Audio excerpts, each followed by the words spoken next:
하나님 말씀 보겠습니다. 사무엘하 18장 19절부터서 보겠습니다.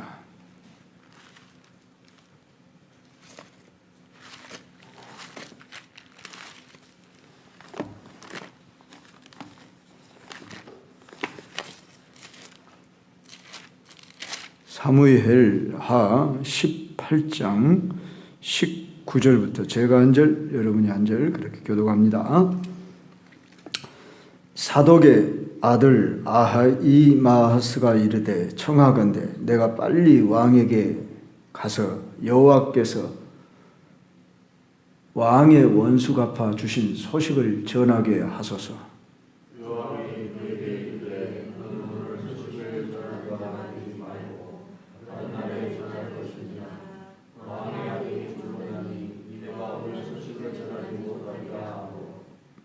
요압이 굿수 사람에게 이르되 네가 가서 본 것을 왕께 아뢰라 하며 굿수 사람이 요압에게 절하고 다름질하여 가니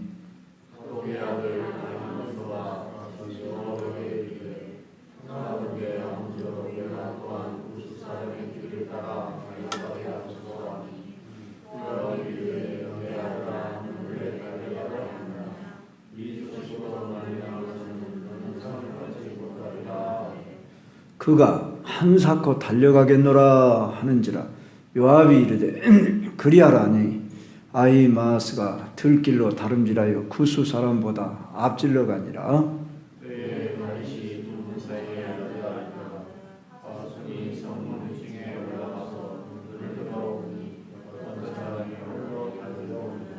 파수꾼이 외쳐 왕께 아뢰되 왕이 이르되 그가 만일 혼자면 그의 입에 소식이 있으리라 할 때 그가 점점 가까이 오니라.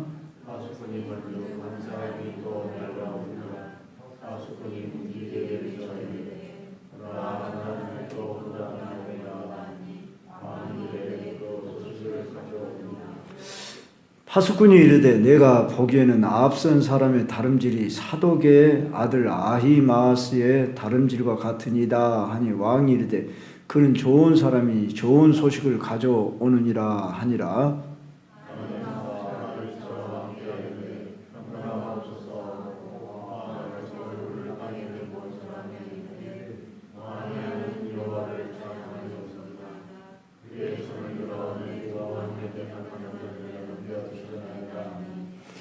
왕이 이르되 젊은 압살롬은 잘 있느냐 하니라. 아히마스가 대답하되 요압이 왕의 종 나를 보낼 때 크게 소동하는 것을 보았사오나 무슨 일인지 알지 못하였나이다 하니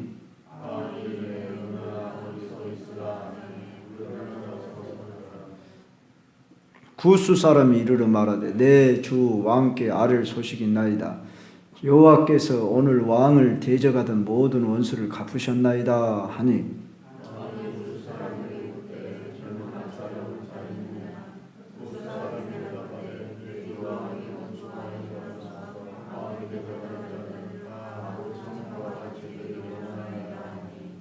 왕의 마음이 심히 아파 문 위층으로 올라가서 우니라.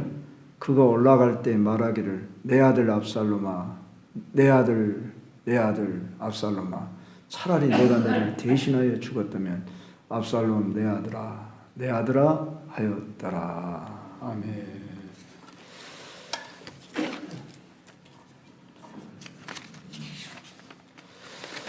네, 제목을 이렇게 전함합니다. 압살롬의 죽음과 다윗의 통곡이라 하는 제목입니다. 인간에게 있어 전쟁이란 승패를 막론하고 이겼든지 졌든지 전쟁의 결과는 비참하다, 참혹하다 이렇게 표현할 수 있습니다. 특히 그 전쟁이 혈과 육으로 얽힌 정권 다툼일 때는 더욱 그렇습니다. 참 우리나라는 좁은 나라인데도 전쟁이 잦은 그런 민족이었습니다. 고구려 백제 신라 시대 이전부터서도 그랬지만 고백신 삼국으로 분열됐고 고려시대, 조선시대, 또 일제에 또 침략을 당해서 36년에 억압을 당하고, 또 남북이 분쟁이 일어나서 지금도 이렇게 지구의 유일한 분단 국가, 같은 민족이라고 하면서도 나뉘어진 나라가 우리 대한민국 현실입니다.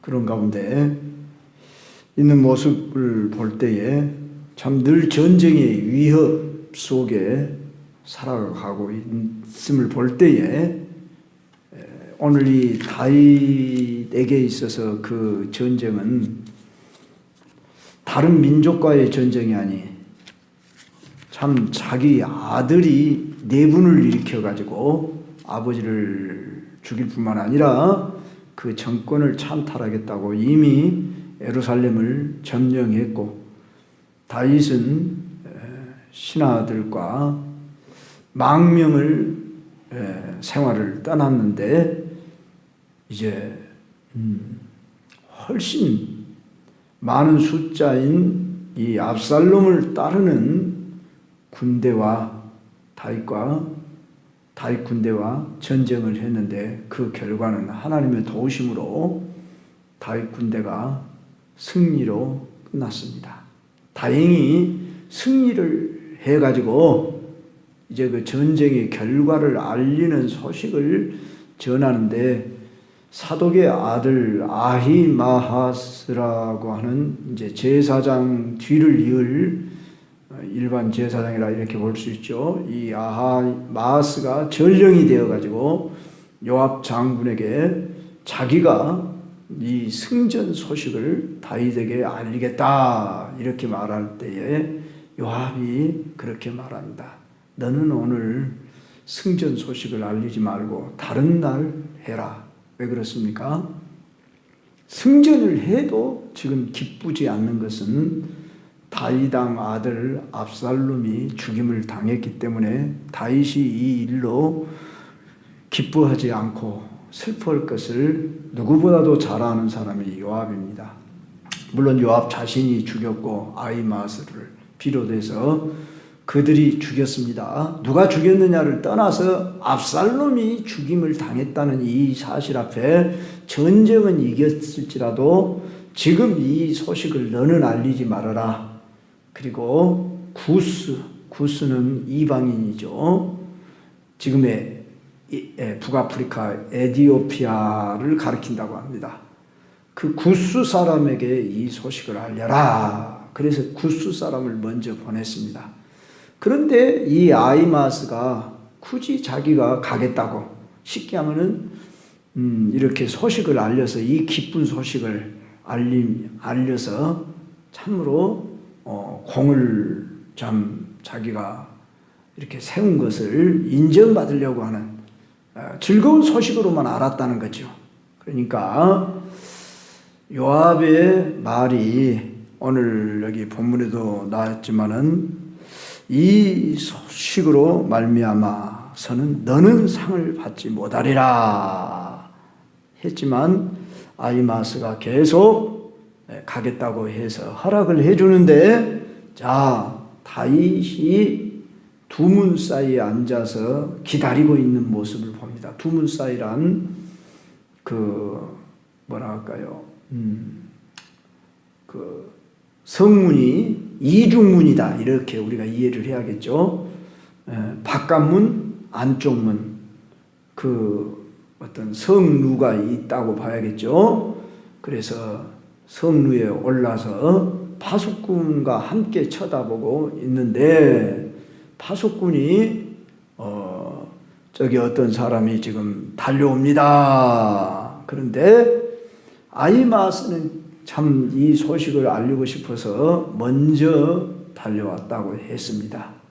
그래가지고 왕 앞에 와가지고 소식을 전하는데, 저 앞에 온 사람이 누구냐? 그러니까 파수꾼이 보더만 아히마스 같습니다. 이렇게 이야기를 합니다. 그러니까 아히마스 같으면 좋은 소식을 알리려고 온 것일 것이다. 이러면서 지금 왕은 희망 가운데 아히마스를 맞이합니다. 그런데 아히마스가 왕 앞에 승전했습니다. 그렇게는 알리지만은 그 압살롬 죽었다는 소식을 알리지를 않는 거죠. 왕은 오자마자 무엇부터 묻습니까? 젊은 압살롬은 잘 있느냐? 그냥 압살롬이라 안 하고 젊은 압살롬은 이런 표현을 합니다. 자, 아직 어린 내 자식은 잘 있느냐? 그런 의미가 담겨 있죠. 자기를 배반하고 죽이려고 달려들고 군대를 동원했을지라도 이게 아비의 마음이구나. 우린 여기서 읽을 수 있습니다. 그런데 다윗이 초조하게 기다리고 있는 이 모습 속에서 다윗은 오직 누구에게 관심이 있어요? 압살롬이 살았냐 죽었냐, 전쟁을 이겼냐 졌냐, 이것도 중요하지만 압살롬이 살았냐 죽었냐, 이게 지금 관건이란 말이에요. 그는 이 전쟁에서 이기리라는 확신이 있었겠죠. 하나님이 나라를 망하게 하시지는 않으리라고 하는 이 확신이 분명히 이미 나단 선지자로부터 약속을 받은 바 있기 때문에, 그런데 이제 그의 관심은 오직 아들에게 있다 그 말입니다. 여기서 우리는 아비의 마음을 읽을 수 있습니다. 이 아비의 마음이 어떤 마음입니까? 불효한 자식이고 폐영무도한 자식입니다. 참 자기만 죽임을 당하는 것이 아니라 백성들까지도 죽임을 당하고 자기도 위협을 당하고 나라가 위협을 당하니 자식이라 할지라도 이런 자식은 마땅히 잘 죽어야 한다, 이래야 할 것이 분명할 것 같은데, 다윗의 마음속에서 우리는 하늘 아버지의 마음을 여기서 읽을 수 있습니다. 성경은 곧 영적인 책이고 계시의 책입니다. 그렇기 때문에 우리는 성경 속에서 그냥 사건만 우리에게 이야기해 주는 것이 아니라 이 사건을 기록하고 있는 것은 꼭 영감된 책이기 때문에 우리는 이것을 영적으로 이해해야 합니다. 그랬다고 할 때에 이 다윗의 마음은 그 자식의 잘잘못을 떠나서 오직이 내 불효한 막심한 자식이지만 살아만 다오 하는 것이 아비 심정이듯이 오늘 하늘 아버지의 우리를 향한 마음이 이와 같습니다. 그래서 죄인들을 살리시려고 우리 주 예수 그리스도께서 이 세상에 오셨고 십자가 지는 길을 가기까지 만백성을 구원하시는 이 큰 은혜를 베푸신 것입니다. 참 우리는 이것을 도저히 잘 이해가 안 가지요. 하나님과 함께한 아들의 위격으로 있는 분이 인간의 몸을 입고 이 세상에 오실 뿐만 아니라 인간으로서 가장 극악무도하다고 하는 그 십자가를 지는 길을 꼭 가셔야만 했을까? 정말로 이해가 잘 안 갈 정도이죠. 그런데 그것이 바로 모든 인류라고 할 때에 하나님의 선택받은 백성들, 인류들, 하나님이 영원전부터 선택한 그 백성들을 구원하시는 계획 속에서 하나님의 사랑을 나타내 보이시는 것입니다. 그래서 하나님의 사랑은 오늘 당신의 형상으로 만든 이 인간들을 자녀로 삼아 구원하시는 이 일을 인류의 가장 큰 계획이십니다. 그래서 예수님도 나는 내 뜻을 행하러 온 것이 아니요 아버지의 뜻을 행하러 왔노라. 내 아버지의 뜻은 바로 아버지의 백성들, 자녀들을 구원하는 것이다. 이렇게 요한복음 6장에 보면 말씀하고 있습니다. 심지어 이 영혼들 구원하는 일을 내가 먹어야 할 양식이다. 이렇게까지 표현했습니다. 예수님이 사마리아 여인을 만나서 사마리아 여인과 대화를 한 동안에 제자들이 먹을 걸 사러 갔지요. 그래서 동네에 들어가서 선생님, 랍비라고 그러죠. 선생님, 랍비요, 우리가 먹을 것을 가져왔었습니다. 그러니까 우리 예수님 뭐라고 말하죠? 나는 너희가 알지 못하는 양식이 내게 있느니라. 나의 양식은 내 아버지의 뜻을 행하는 것입니다. 그렇게 말해요. 성도 여러분, 저와 여러분이 밥 3끼 늘 먹는 거 이거 중요하게 여깁니다. 방금 전에 저도 밥을 먹었습니다. 급하게 좀 늦다 보니까 먹었습니다. 설교를 위해서. 언제 하루는 밥을 안 먹고 설교를 하니까 아무래도 힘이 없더라고요. 그래서 먹었습니다. 야가 우린 먹어야 사니까 수염이 석자라도 먹어야 양반이라 금강산도 식후경이라 그러면서 우리는 먹는 것을 중시 여긴데 우리 예수님 아버지의 뜻을 행하는 것이 나의 양식이라고 했다고 하는 것 점에서 우리도 항상 내가 먹어야 할 이 양식을 소중하게 여기듯이 아버지의 뜻이 뭔가 우리가 여기에 관심을 갖고 살아야 하지 않겠냐 그 말이에요. 우리가 이런 관심이 있냐고요. 내 생각, 내 뜻, 내 일, 내 목적, 나의 기쁨, 나의 행복, 나의 성공 이것은 원하는 경향이 많은데 우리는 이제 다르다. 항상 나의 이 정체성을 알아야 합니다. 그래서 아버지의 뜻은 뭡니까? 아버지의 일입니다. 아버지의 일은 뭡니까? 이 세상을 구원하는 일입니다. 그래서 오늘 또 저와 여러분이 일단 우리들의 영혼이 잘 되는 것이 이게 아버지 뜻이에요. 그래서 요한도 그렇게 말했잖아요. 그러니까 영혼이 잘됨 같이 범사가 잘되고 강건하기를 원하노라. 너희들이 하나님의 뜻대로 그렇게 산다고 하니 내가 기쁘도다. 사도 요한이 요한 1, 2, 3서 우리가 주일 오후인가 밤 시간에 그 말씀을 들었어요. 작년인가 그 작년인가 좀 벌써 오래됐네요. 한 1년 전도 더 됐네요. 요한계시록 하기 전에 우리가 요한 여러분 아십니까? 요한복음을 다 우리는 살폈고 요한 1, 2, 3서를 살폈고 요한계시록까지 우리는 살폈습니다. 사도 요한에 대해서 우리는 살피고 요새는 사도 베드로가 전하는 말씀을 요새 살피고 있어요. 이런 것을 여러분이 아시면서 자 하나님의 사람들이 우리에게 전달해주는 책들을 통해서 그들이 전달하고자 하는 것은 하나님의 관심이 우리의 관심, 하나님의 뜻이 우리의 뜻 이거야 한다고 말입니다.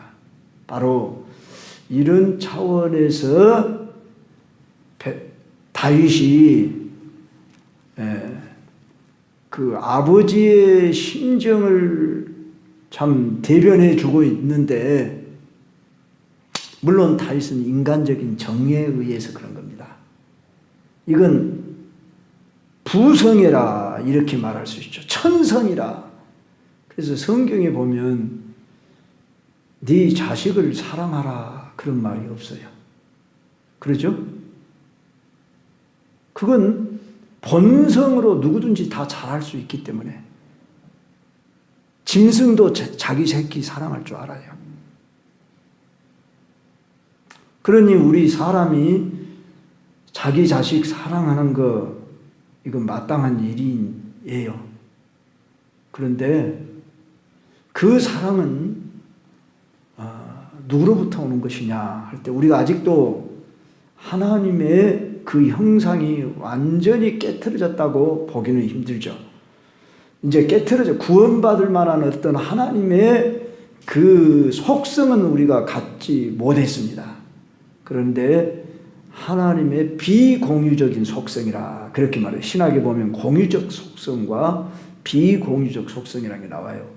공유적 속성이라는 하나님이 가지고 있는 그 속성을 우리가 닮아가지고 이 땅에 가지고 있다 그 말입니다. 그걸 비공유적 속성이라고 말합니다. 그런데 우리가 완전하지 못해도 그 하나님이 저 짐승들은 어떠죠? 그 젖을 먹일 동안만 그 돌봐요. 대개 보면 개는 물론이고 그 외의 짐승들 뭐 그러지 않은 짐승들도 간혹 있지만 거의 어떠죠? 젖을 먹이는 동안만 자기가 그 이렇게 애정을 쏟고 그 기간이 지나면 거리두기를 철저하게 해버립니다. 그런데 인간은 어떻습니까? 인간도 서구 사회는 많은 경우에 어떠죠? 뭐 20살이면 20살, 뭐 열 몇 살은 몇 살, 그 터울 때까지만 책임을 지고 관리하고 돌봐요. 그리고는 그 이후에는 독립심을 길러서 합니다. 그런데 우리 한국 사회는 유독하게 자식 사랑이 남다르고 좀 그것이 지나칠 정도인데 요사이는 물론 또 그러지도 못하여서 인륜이 또 완전히 파괴되어지고 자식을 버리는, 자식을 낳아서도 뭐 유기해버리는 이런 일들이 있어서 또 문제이기 때문에 뭐 요새는 말할 것이 없지만 그래도 우리 한국 사회는 그 뭐라 할까요? 자식을 유독히 끔찍이 사랑하고 돌보는 그 문화가 지금도 남아 있어요. 심지어 결혼시켜 놓고도 계속 돌보고 요새는 손자, 손녀들 돌보는 것이 하나의 부모의, 할아버지의, 할머니들의 책임까지 되어져 버렸는데 참 서구 사회는 그렇지 않지요. 대부분 20살 정도나까지만 이렇게 돌보고 자기들 자립심, 독립심을 갖도록 하는 것이 대부분입니다. 여하간 우리는 인륜에 의해서 자식을 사랑한다고 하는 것은 바로 하나님이 남겨준 그 사랑의 마음을 가르쳐 주는 것이다 그 말입니다. 그것을 우리 예수님께서 누가복음 15장에서 돌아온 탕자를 맞이하는 아버지의 그 모습을 통해서 하나님의 사랑을 우리에게 비유로 가르쳐 줍니다. 그래서 오늘 본문에서 우리가 봐야 할 것은 다윗이 압살롬이 죽었다는 소식을 통해 어떻게 반응하는가 하는 것은 33절 그 한 절에 나타나 있습니다. 내 아들 압살롬아, 내 아들 압살롬아, 차라리 내가 너를 대신하여 죽었더라면 압살롬 내 아들아 하였더라. 자, 한마디만 하면 될 것을 가지고 왜 이렇게 여러 마디를 써놓고 있을까요? 저자가 얼마나 다윗이 애통했는가 통곡했는가 하는 것을 절절히 표현하기 위해서 내 아들 압살롬아, 차라리 내가 너를 대신하여 죽었더라면 압살롬 내 아들아 이렇게 서술해 놓고 있다는 것입니다. 제가 옛날 목사님 어떤 분의 설교를 이 본문을 통해 들었는데 물론 다 기억은 안 나는데 참 그분은 표현을 잘하더라고. 그러면서 참 연기력이 대단하시더라고. 그래서 막 슬퍼하는 표정을 하고 내 아들아 막 그러면서 이런 표정을 짓는데 그 어렴풋이 그 모습이 떠오릅니다. 성도 여러분, 여기서 우리는 다윗이라고 하는 참된 인간 모습을 볼 수가 있습니다.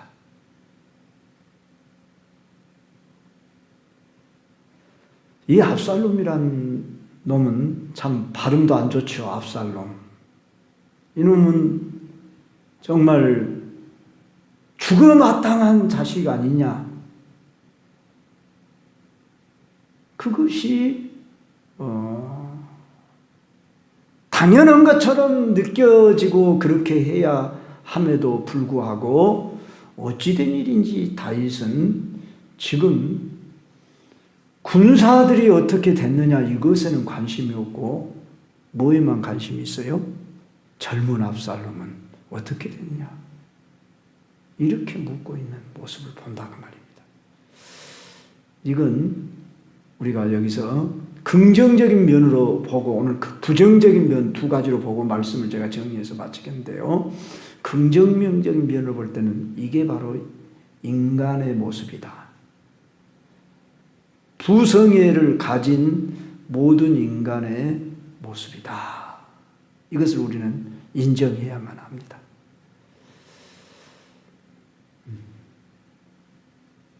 아무리 잘못한 자기를 죽이려고 쳐들어오고 후궁들을 백주에 범하는 이런 참 도덕윤리도 없는 이런 자식이고 군사를 이끌고 쳐들어온 이런 자식이지만 아버지의 마음은 내가 너를 대신하여 죽었다라는 이건 쇼가 아니죠. 그 이후의 말씀도 읽어보면 며칠간을 통곡하는 모습을 보게 됩니다.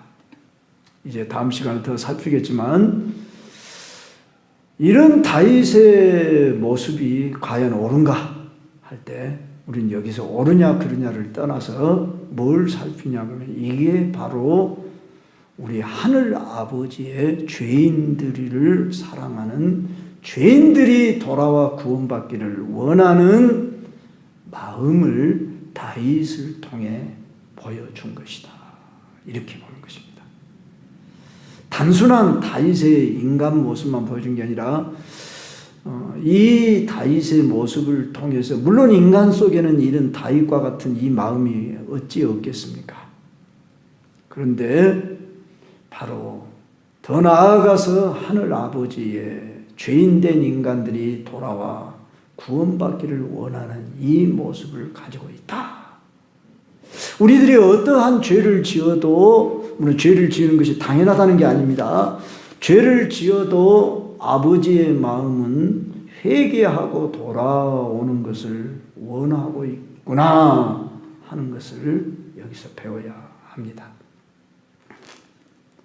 자, 그런데 이 모습에만 다윗이 머물러 있다고 하면 그건 다윗이 잘못하고 있는 거죠. 근데 19장까지 말씀을 전하려다 다음 시간에 전하기로 생각을 하는데 이제 다윗의 부정적인 면을 우리는 한번 생각해 봐야 된다. 자, 이런 모습으로 자기 자식만 찾고 있으면 이건 어떻게 된 겁니까? 그건 옳은 태도가 아니죠. 왜요? 다윗은 공사를 분명히 해야 되고 그는 왕입니다. 지도자로서 지금 나라를 잘 이렇게 평정을 해야 할 위치에 있는 사람이 자기 아들 하나 죽은 걸로 인해서 그렇게 슬픔에만 빠져 있는 것은 옳은 도리가 아니에요. 그래서 다음 시간에 우리가 살필 내용은 조금 오늘 첨가되겠지만 요압이 여기 개입을 해가지고 왕이 그렇게 하시면 됩니까? 아니 지금 백성들도 전쟁터에 나가서 수백 명 또는 수천 명이 죽임을 당했었잖아요. 죽었잖아요. 그런데 아니 자기 자식 죽은 걸로만 인해서 슬퍼하고 그 정사를 돌보지 않고 슬픔에 빠져 있다고 하는 것은 이건 왕답지 못한 태도다 그 말입니다. 그래서 우리는 이 본문을 긍정적인 면과 부정적인 양면적으로 우리는 살피면서 균형을 잘 갖춰야 한다는 것을 우리가 여기서 배워야 합니다. 우리 모두에게는 자식을 사랑하는 마음이 있는데 그저 감정에 빠지고 어떤 혈육의 정에 빠지는 그런 상태에 있는 것은 옳은 태도가 아니다 그 말입니다. 그럼 이 일을 행한 이가 누구냐 그 말입니다. 그것은 하나님이 그렇게 행하십니다. 즉 하나님의 섭리를 인정할 줄 아는 이런 마음을 가져야 한다. 즉 다시 말하면 하나님의 뜻을 인정하고 수납할 수 있어야 한다 그 말입니다. 우리에게 너무나 슬픔과 아픔이 다가올지라도 우리는 어떻게 대처해 나가냐 하느냐 그러면은 하나님의 뜻에 우리는 맡기고 받아들일 수 있는 준비가 되는 이런 신앙을 가져야 한다. 물론 다윗은 그런 마음이 돌이키고 그렇습니다. 다윗은 이 앞에 그러니까 압살롬 죽음 앞에도 지금 암논도 죽임을 당했고 압살롬에게 죽임을 당했죠. 그 외에 그는 많은 어려움을 이미 경험이 있는 사람입니다. 그러나 아무리 경험이 있어도 또 그가 가장 아끼던 아들이 사실 압살롬이었습니다. 그런데 압살롬이 반역을 했습니다. 그런데 그놈이 또 죽임을 당했습니다. 그럴 때 현실은 어떻습니까? 너무나 슬펐습니다. 자, 그럴지라도 그는 자기 자신을 잘 관리하며 돌아설 수 있어야만 했다. 그 말입니다. 그래서 우리는 어떤 감정 슬픔으로 좌절하고 그러니까 낙심하고 좌절을 하되 완전히 극단적인 좌절에 빠지면 안 됩니다. 우리는 우리 자신을 잘 지키도록 해야 합니다. 그러면 그 지킬 수 있는 근거는 뭐냐? 바로 그것을 가르쳐 신앙이라고 말합니다. 신앙의 힘. 그러면 신앙의 힘은 어디서 나오냐? 그러면 하나님의 섭리와 뜻을 인정하는 것. 이게 신앙이에요.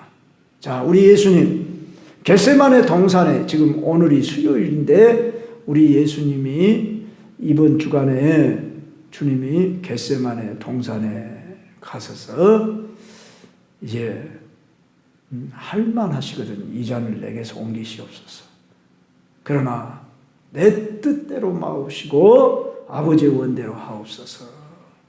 땀이 핏방울이 되도록 간절하게 기도를 3번이나 동일한 기도를 하셨더라. 그런데 천사가 와서 돕더라. 내 뜻대로 마옵시고 아버지의 원대로 하옵소서. 이 아버지의 뜻, 하나님의 섭리를 믿는 거. 이게 뭐라고요? 신앙이라고요. 이게 신앙이에요. 그러니까 우리는 우리 앞에 대해서 너무 근심, 염려 갖지 말아야 합니다. 물론 우리 앞으로 어떤 참되가 이 현실을 받아들이기 힘들 만큼 어려운 일이 내게 닥칠까 그러고 미리 여러분 두려워하지 마십시오.